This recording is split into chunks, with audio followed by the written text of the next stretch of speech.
Biggest piece of advice that I've ever gotten was that if you're struggling with your life or in your career, it's probably because there's a mismatch somewhere between your personality and like what you're doing. The job that you're doing or the person that you're dating or your friend doesn't match your personality, your values. Mismatch is causing you a lot of heartache and a lot of pain. Blame yourself, but it's just your personality.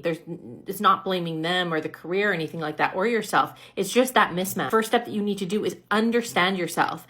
And one of the tools that I'm talking about all week this week is the Enneagram. It's been around for hundreds to thousands of years in connections to Greek and Sufi tradition. And it's also psychologically valid in psychology circles. I'll give you an example. Sarah, one of our clients, was really struggling in this big corporate job in tech that she was doing. She was feeling super overwhelmed in her career, but she was also doing well, so she was really confused. She was constantly battling burnout. She was being misunderstood by her colleagues, just always feeling like she was missing the mark. And we did her Enneagram. We discovered that she's a type 3, the achiever, driven, goal-oriented, really focused.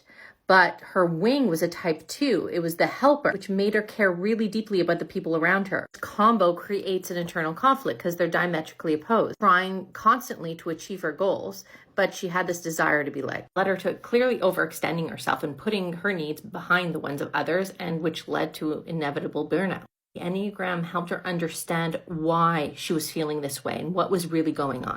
So instead of constantly pushing herself to achieve, she embraced her type 2 helper, focused on building relationships with others and delegating tasks effectively to her team.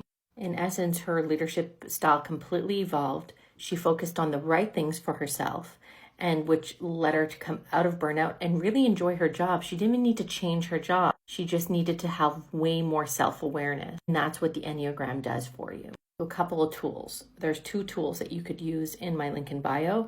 There is the cheat sheet that you could do, as well as a link to my YouTube, and I do a full profiling on each type, tell you how to find your type, and you could watch that in link in bio.